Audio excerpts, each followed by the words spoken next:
Hi, I'm Elisabeth Marchini. Today's interview is with JonJon. JonJon is a professional Deadlock player currently playing for the undisputed best team in North America, Melee Creeps. If you don't know anything about the burgeoning Deadlock scene, know that Melee Creeps are beloved, and yes, they are that damn good. At the time of recording, Melee Creeps have won an astounding 15 Deadlock Night Shifts in a row. JonJon, who originally has a background in competitive Fortnite, joined the team in April 2025 and is known for his playmaking as well as his iconic bebop. Random hook. Oh my god! I'm cheating, Wander. I'm actually cheating. I'm a fucking cheater. I'm a fucking cheater. Yo, are you a fucking... I'm a fucking cheater. When I asked fellow Eternus player BCJ to describe JonJon to me, he said, he is a super kind soul. Today, I sit down with him to talk about being part of the undisputed best team in North America and what being the best really entails. So grab your tea, because this is a conversation with JonJon. I would love for you to speak a little bit more about your background in Fortnite, because when I was stalking you yesterday, which I do it to everyone, not to be weird, it's your my job. There wasn't a lot of information. I saw you won a streamer cup and you clutched it, and I see like you have a small Wikipedia page, but just talk to me a little bit more about being in that Fortnite scene for however long it was. I mean, I played Fortnite since the start, and I was always like good, but I was on like a really, really bad PC, so Fortnite's probably the first game I was like, yo, there's so much freaking money in this game. I want to try to like, make some of this bread, because like whenever it was like early in the game, it was just so much money. It was just like they were just like throwing money at every single player for just like even qualifying for stuff. I was like, I want to try it, because every other game I was like for fun and I just played like with my friends, but this one I was like, all right, I kind of left the IRL friend group and I went on like a individual path.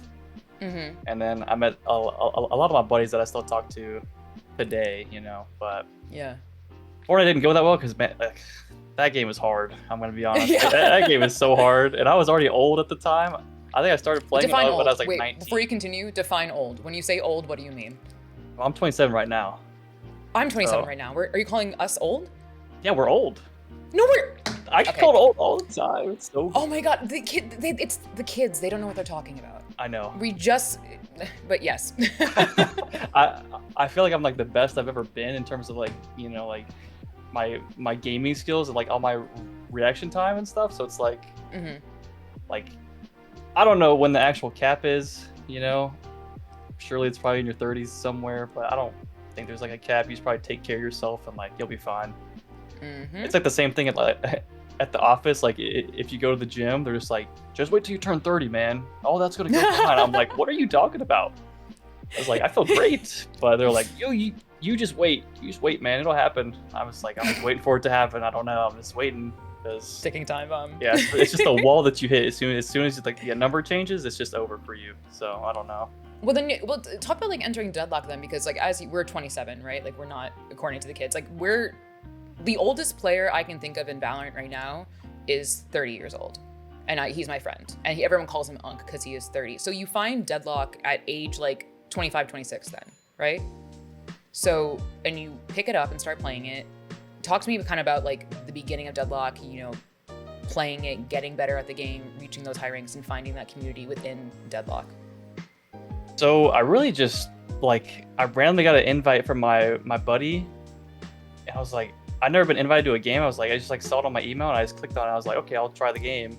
And then I started playing and I was like, ooh, this is like low-key addicting, It was like, cause I played League a lot, and then I played Fortnite, and I was like, it was like the third person of Fortnite, but in the MOBA aspect, I was like, this game's kind of like made for me to play in a way. It's like what it felt like, and I was just like, is like the way to improve. Like every single game I played, it was just like you learned and you learned and you learned like every single game. And so I just outpaced my friends by like miles. like I was just playing with all my buddies and like I was just playing for fun, but I was just like outpacing them so fast and it was just really bad. And then eventually I like just was like doing with one of them. Everyone thought I was boosting him, I was like, dude, this is just like one of my good buds, I was just playing with him. And Where then do the accusations come in? Is that around that time or? Yeah. Okay. Whenever I was like doing with him all the time, they were like, you're boosting this guy, how much did he pay you? I was like, dude, he's my buddy, like I'm just playing the game. But a lot of the cheating stuff came around that time. I think it was like January it's like December to like February of like from 24 to 25 is like that big time frame. But instead of like, you know, doing nothing, I just started like streaming because I was like, if they think I'm cheating, you know I'm not. You know, it's like it was just like a little ego boost, I guess. I was just like, it was very enjoyable, you know, to like have people think that you're like this unknown person that just can't like come to the game and you're just cheating. I was like, whatever, dude, I'll just play. And then Bailey Creeps reached out, or Axe did. He's one of my good buddies, and he scouted me to just trial, and it was they kind of went through like a weird thing with like ZP and all of them. They were like, yo, this guy is, you know, he's cheating, but like none of it's like proven, you know. It's just all like, it's just words. Like it's just like there's no weight behind them. It's just words. And I tried with them. They're like, this guy might be our guy. And then from there, I just kept playing. So, but you joined in April 2025. So yeah. You're kind of fresh off of the accusations, if you will. So you're ready to find yourself in kind of this new scene. You're working a full-time job. You know, you trial for this while still working your full-time job. And it's kind of, you know, you join Melee Creeps at a time where it's kind of, you know, ups and downs happening right now. And now obviously we have the streak of Deadlock Night Shift. But, you know, you just said it like, you know, this is our guy, etc. I would love to hear about kind of like your acclimation to the team environment in Deadlock. You know, new game, new team, a scene that like technically doesn't officially exist yet. So what was that like, kind of getting into that scene? A scene that's also not that big professionally. It's very small. There's just no teams, and even the top teams are just like recycling players. You know, it's just like there's not a lot of talent in the game right now. It's pretty bad. But whenever I started, it was kind of like a mindset shift. Because like whenever I joined the team, like AVG was the leader at the time, and I'm pretty sure he studied my gameplay of the scrims for like 8 hours. Is like what he told me. He said he just watched everything individually that I was doing, and I was like, holy shit! Like this guy's studying me to like the micro everything. I was like, so this obviously means a lot to them. So I will turn it up, because like I want to join the team and like be the reason that like we're losing or like doing this. So I like kind of turn my mind shift like up a lot, because I was just playing the game for fun. You know, I was good at it. It was just like it was just there. But as soon as I joined, I took it a lot more serious and like started aim training again. Like I didn't aim train for like 2 years, you know. So I started to get back in the grind of it and like actually improving. So it's definitely paid off, because I think I'm very good now in terms of like all the carry players and stuff. I would say you're very good. I would say you're, like literally when I was talking to my friends to make the thumbnail, I was like, just get Bebop and the cat. And so like that's what we're gonna do. I mean, like I was searching for a clip to include in the intro. You have like a random hook that you get, you know, and you can see your growth when you like look at your clips from like then until now, right? But you also, I mean, you spoke with like EDL. Like there's a time when Melee Creeps almost disbanded. You know, I think you talked about that the lowest point, one of the lowest points you had. You know, I think you spoke also about the good guys ascending. I mean, can you go, if you're comfortable, a little bit more depth into that almost disbanding? Because it's such a weird, not weird. To think about like the top team in North America, like the team in North America disbanding, for me is, I would call you crazy, but obviously it almost happened. Yeah, when all of it happened, it was like a lot of things were moving behind the scenes that we just had no idea that was even going on. And I was at work at the time. I was on my lunch break, and I look at my phone, and AVG sends like this like just storybook of like text, like a wall of text, and I was just like, what the hell is this? And he was just like explaining everything of like what's or like why and what. I was like, damn. So we're missing Poshipop, AVG, and Lomain now. Actually, no, it was just AVG and Lomain that left, and then Poshipop stayed, and then we tried to like do all that, and then Poshipop said he was done, and then now he made a new team. So now it's just like me, Saya, and Fishcake. But I think me and Saya have like been like a really like, I don't know, we've just always clicked like very well. Like even when I joined the team, me and him wouldn't even calm in the lane, and like we're like reading each other's mind. It's weird, but me and him just were like, we're just gonna stick it out and then look for other people. And it took like 3 or 4 months, and then we we were trialing some crazies, but we ended up finding like our guys, but it was just like a little drought period. I mean, me and Sai went and played on PKP because like we didn't have anyone to play with. We just wanted to play, but yeah, it was really weird. I was just at work. I was just on my phone on my lunch break, drinking a milkshake from Five Guys. I was I was sitting outside in the sun, and I was just like, man, what the hell? So. And now that you kind of like, fine. Now it is fine. Obviously, you're going for your 16th, I believe, this week, tomorrow, literally. Yeah. But something that I thought about that was really impressed by, you have a full-time job. This scene is still very, very new. Is there a world where when this game comes out and there is an official scene that you would be willing to, pursue this full-time, or would you? Yeah. Yeah. 100%. That's a risk, though. So why would you want to do it? I mean, you can always go back to a job. It's really not that hard, once you learn what you're doing at the job, like. Yeah. And even like, I don't know. I feel like a lot of people were just not good at their jobs at work. So it's like, like to me, it's like what I'm doing is not that hard. And they're like, wow, you're doing really good, man. It's like, all right, I'm working at like maybe 40% capacity a lot of the time. I'm like not really going too crazy. Because I've been working like, full time for like, I don't know, like 5 years or something, So it's also weird because I haven't really put that much time into the game compared to a lot of people. And I feel like I've just like, I don't know if I just learn fast or I just feel like I'm just a better sponge or something, but like if I'm this good, like not full time in the game, like I just wonder how good I could be if I was just, this is all I did. But it'd probably be like when we're getting like salary to play or like when like all that happens. But until then, I'm just gonna work until, that happens. Cause you can't just like throw your job away for, a mysterious future, it has to be like, yeah, it has to be like making as much or if more, for that good time. So it's just like a time bomb, like whenever that happens. But I would love to hear you talk about just kind of, obviously I spoke about it in the beginning of this video, the intro that you don't know, but it does exist, where, Melee Creeps are the team in North America. They have the streak going. I would love in your words to like, obviously you have you guys and you click so well. What makes you unbeatable? Because I kept like honing in on the intro, like you guys are that good. You are those guys in Deadlock in esports. Like what makes Melee Creeps Melee Creeps? I'm not gonna lie, not every team, but Floormen are just trying to copy us 1-to-1. I'm like, keep it a buck. Like they're just trying to copy like everything that we've done, every like position or like thing that we've created. They've like mapped it. I'm pretty sure Hydrogenation is doing it too. But I think we just keep innovating while they're like following, I think that's like what we're doing, and we're just like mechanically diffing them too.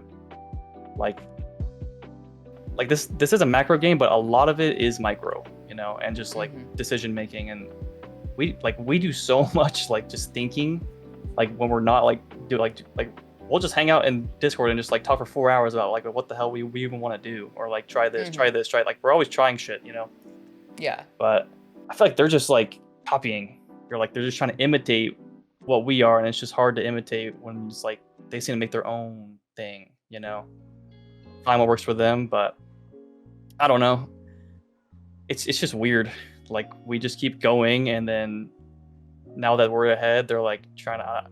I don't know. I don't understand it because we've always just done our own thing. We haven't really like copied. Like we never copied Europe. Like I even watched their games. It's just like like I really just be playing the game and that's it. We might look at their draft. That's it. Like some of them will just like copy their draft 1-to-1 and like do this. I'm like, I feel like it's bad to like play the game through someone else's eyes. Because like this is what they think is good, but what do you think is good, and like what are you good at? It's like that's why I've like not been like a coach or anything, or like try to do any of this, because I'm like my only advice is to just play the game and learn the game from your own eyes, because that's what I did, But I don't know if it's just like a mindset thing or like skill thing, but like that's like why we're just always ahead. Like we're always thinking about this all the time. Well, there is an argument, that eventually you will have to stop innovating. You will, kind of hit a wall or hit a ceiling, whatever you want to call it. And, eventually Floorman or like Bunny with Clock may catch up wherever it may be. When we're on LAN, Abraham's, Yeah, eventually gets it's really you. just Abraham's. I'm not gonna lie.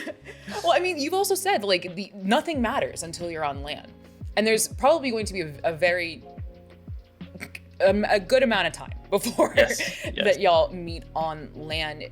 There's a lot of pressure to keep on innovating, keep on, getting better at the game. And obviously, Valve is watching and doing patch notes, etc. Mhm. But is there the kind of this, burnout pressure that comes with having to be the top team, having to keep on innovating, make sure they don't catch up to you even when they do try to copy you? I don't think so.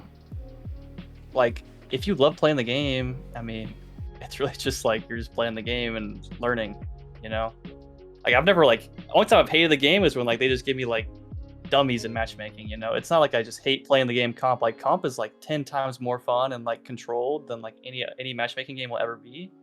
Mm-hmm. It's almost like you get better not even playing matchmaking, because like to me there's like a mechanical floor to even consider trying to play comp. Like you have to like check all these boxes before you can even start trying to play, because you will just get instantly diffed before like any of the other stuff comes into play.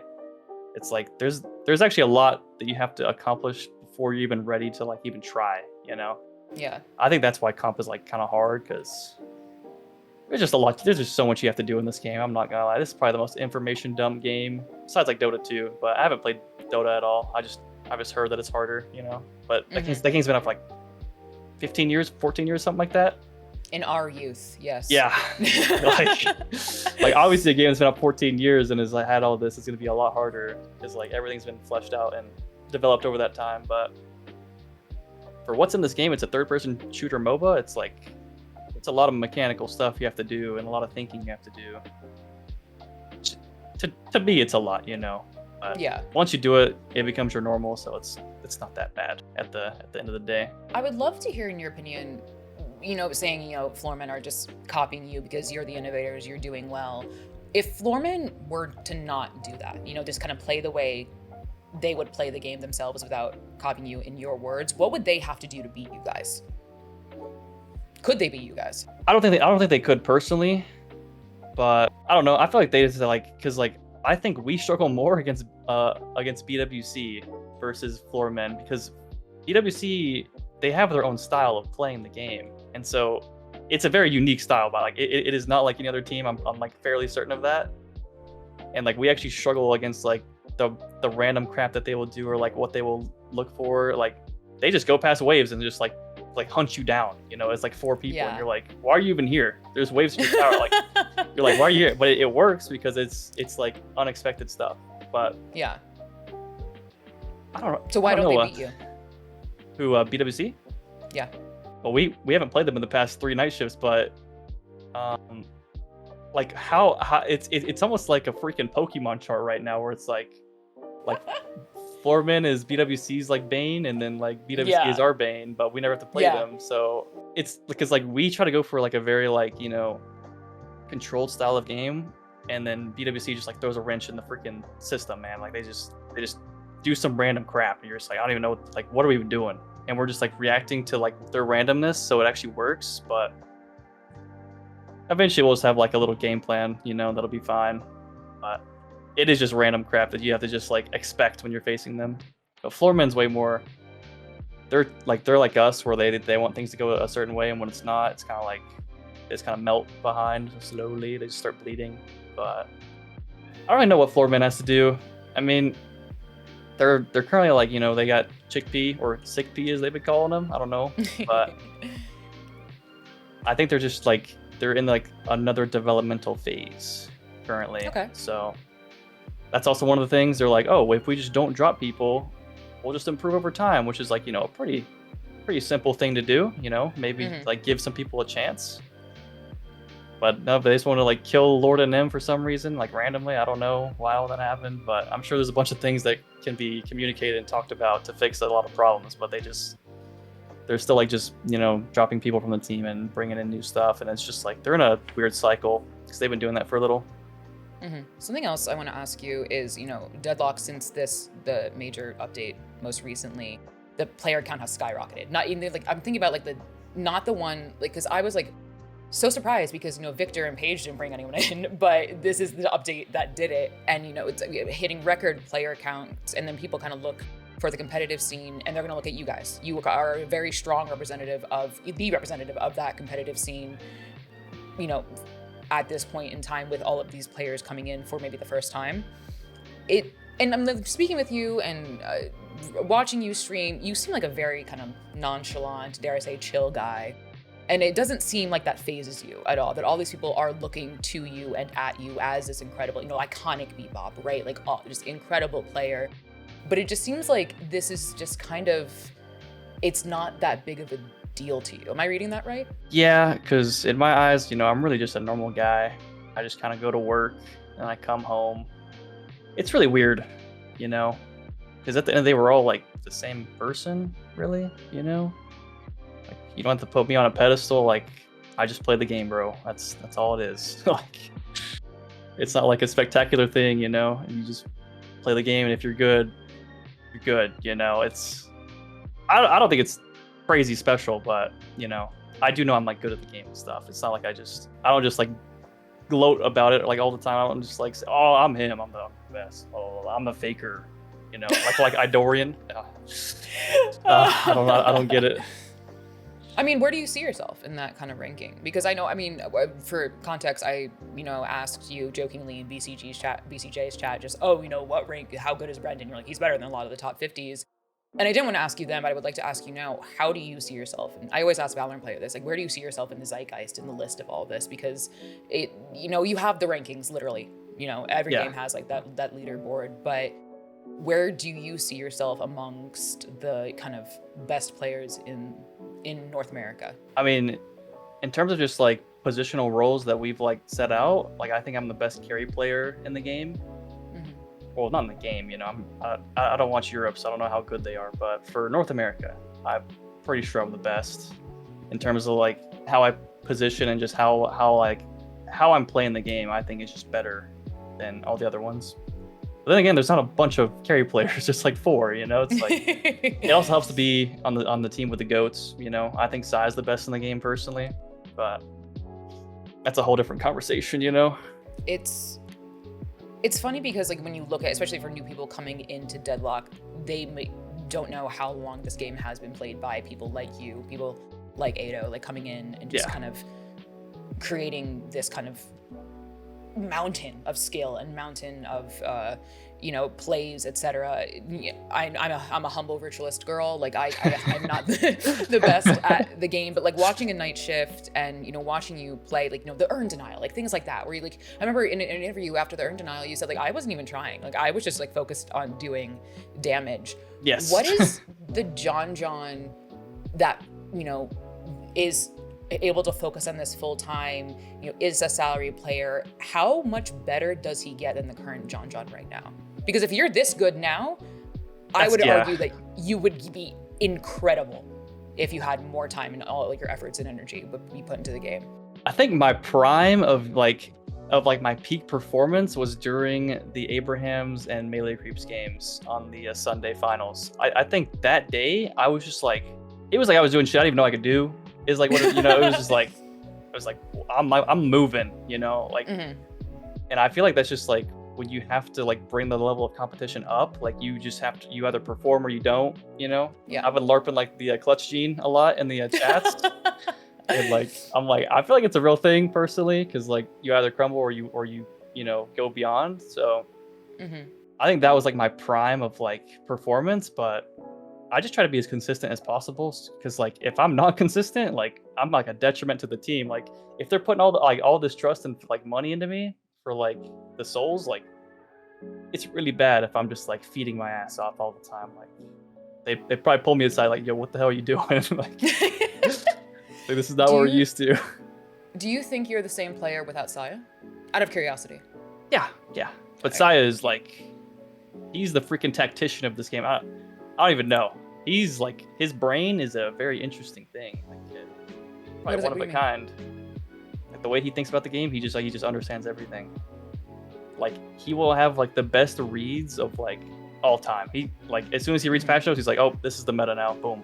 He just knows it, like without even playing the game, just knows. Yeah.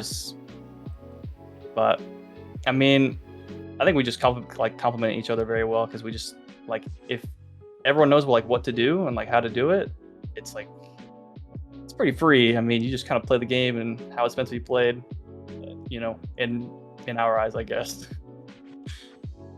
Last question for you. It's the BCJ bonus question, everyone. Ooh. Coming from BCJ directly himself. He says, how does it feel that one day you might get to play against someone like BCJ? I can't wait to own that guy, man. I love BCJ, but you know, I'm pretty sure he's like gonna play soon, but I want to scrim him and see like where they're at, you know. But this would be his 4th FPS or 4th game would have gone pro in, I believe. Dang. So. Yeah, I'm just a rookie. I wouldn't know anything, you know. He'd probably like shit on me low key. All his band is bebop, you know. He's just a bebop one trick at the end of the day, just like me. All right, for a check-in, today's tea is green. This is a cat mug my dad gave me, and the game I'm playing on my Steam Deck currently is Trails in the Sky First Chapter. And I'm bringing this up because I need someone to tell me, then like reassure me that this step-sibling romance stops. Like, I don't care that they're not blood related. Like, I genuinely don't care. Like, she calls you big brother. Stop like being like, he'll always protect you. Like, I want to hit things. I want to hit things and kill things in game.